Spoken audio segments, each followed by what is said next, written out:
di akhir sajak tadi, sampai aku yakin engkau dapat membahagiakan diriku. Perlu diketahui bahwa baik laki maupun perempuan yang terlambat menikah sampai usia parubaya 40 ke atas itu biasanya disebut jomblo. Jomblo tuh nggak tahu sejak kapan Islam itu jomblo itu belum lama ya. Belum Iya. lama itu. Kalau kita dulunya kan istilah kan perawan tua, Iya. wan tua, perawan tua. Itu kira-kira. Itu menghadapi masalah ya, karena bagaimanapun keterlambatan menikah itu banyak halnya ya. Mungkin pertama ya karena kegagalan kawin yang berulang-ulang. Ada perempuan yang maksudnya mau kawin mati, tabrak mobil juga calonnya nggak kawin lagi. Mau kawin lagi tugasnya dimutasi, ditunda lagi sampai umur 40 nggak kawin. Ada lagi ya karena memang kebetulan nggak ada yang datang. Jental jentul langsung teka, jental jentul langsung teka. Iya. Mau jemput bola, tradisi masyarakat tidak memungkinkan. Soalnya kalau di kota besar ya, kalau di kampung nggak bisa jemput bola tuh. Artinya gede-gede lanang lah nih bola tuh kan nggak pantas. Harga dirinya di mana kan merasakan begitu. Atau juga ada sebagian perempuan yang menunda pernikahannya karena mengejar karir dulu. Jadi ditunda kawinnya mengejar karir dulu. Ya, termasuk saya juga sama terlambat menikah tuh menjelang usia 40 tahun baru menikah. Ya karena itu saya berjanji saya tidak akan menikah dulu kalau belum selesai S3-nya kan gitu. Itulah akibatnya ya terlambat kan gitu menjadi 40 tahun. Nah itu perlu diketahui bahwa nanti lama-kelamaan itu akan muncul keraguan dan kebimbangan untuk melangkah. Sebetulnya bisa kawin tapi dia ragu-ragu. Termasuk pertanyaan sampai aku yakin engkau dapat membagikan diri itu ada kamuflase. Itu adalah keraguan pada dirinya. Dia kenapa ragu-ragu? Karena kebutuhan biologis sudah tidak mendesak lagi.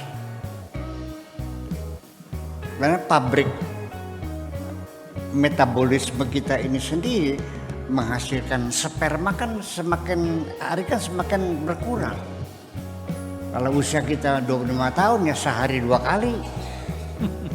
Dan terganti lagi karena pabriknya masih bagus kan. Nah kalau sudah 40 kan paling seminggu sepisan. Ya kan begitu.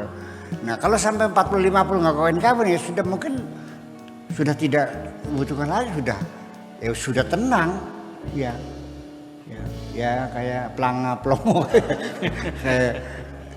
saya jago linglung ya.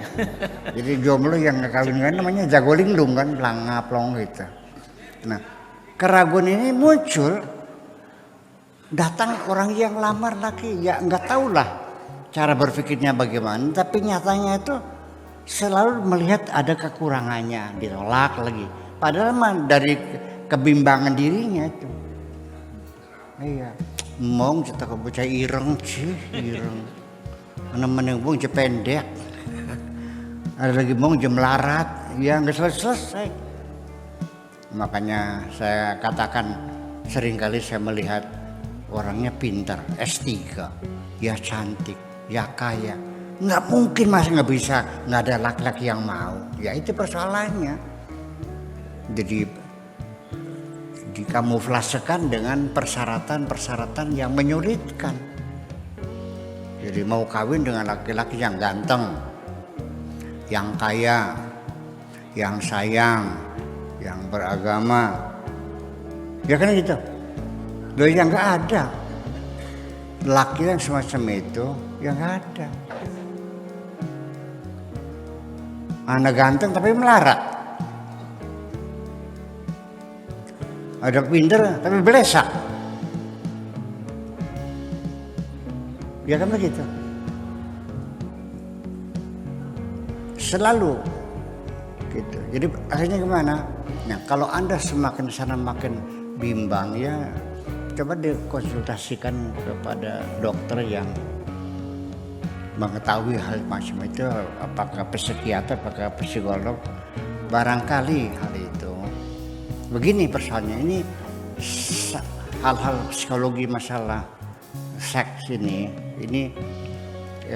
tidak semudah ya apa yang kamu duga, ya kan begitu. Seperti ada seorang di Mesir nih, ada sepasang suami istri. Istrinya minta cerai karena dia nggak tahan, menuduh suaminya itu egois. Padahal tidak egois sih, tidak. Cuman dia itu mengidap penyakit yang disebut dengan ejakulasi dini atau penyakit EDI. Ejakulasi dini itu artinya terlalu cepat. Artinya perempuan tidak pernah merasakan kebahagiaan itu. Berobat ke dokter, dikasih pil-pil ini, kalau mungkin kalau di sini pil Viagra ya, Viagra. Nggak mempan juga, masih tetap juga dengan olahraganya, dengan senamnya, dengan segala macam teorinya itu memang dia dokter kok, tetap saja. Lalu kata dokternya, ya aneh kalau nggak mempan si obat ini, sudah semuanya olahraga dengan senamnya, senam kebugaran supaya ini. Enggak, akhirnya kata dokternya udah lah, nanti minggu depan lu kesini lagi sama dengan istrimu sekalian sini. Betul, datang bawa istrinya. Begitu datang dokter melotot terbelalak, ya ini penyakitnya. Ngapa? Istrinya terlalu cantik kayak bidadari. Jadi terlalu tokcer. Ngerti nggak? Iya. Iya. Udah sekarang obatnya gampang. Lo kalau malam jangan berhias. Supaya jangan terlalu cantik.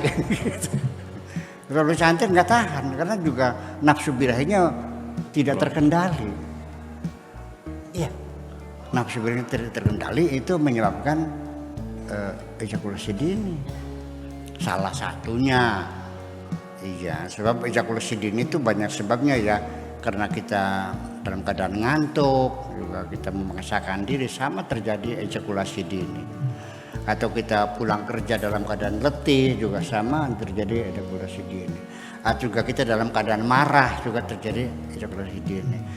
Kita habis makan, sudah kenyang-kenyangnya, juga ejakulasi dini. Atau kita sedang lapar juga sama. Itu masih, kamu harus tahu itu kehidupanmu. Ya goblok, jangan nemenan kah? Saya mau goblok nemen pisan kah? Dan memang orang bodoh itu tidak tahu berarti bodoh. Orang bodoh itu adalah orang yang tidak tahu bahwa dia bodoh. Ya, kalau orang yang tahu tapi dia tidak tahu bahwa dia tidak tahu, orang keblinger. Nah, untuk ditampak berpaham. Ya itu. Hal-hal yang menyangkut dirinya, kebahagiaan, masa nggak paham-paham? Nggak kan lucu jadinya. Nah itu. Jadi saya harapkan barangkali di sini ada yang jomblo-jomblo tuh ya tolong dikonsultasikan saja kepada dokter. Saya punya, jujur aja bilang, saya nih makin hari kok makin gampang untuk masuk dalam hidup rumah tangga. Saya kadang-kadang merasa cemas, takut gitu, kan diuren aja oleh dokter yang tahu. Ya. Kalau ke saya emang gratis saja dah, gratis emang. Nggak ada bayarannya. Lillahi ta'ala. Saya bekerja untuk Allah dan saya akan minta upah saya hanya dari Allah saja. Terima kasih.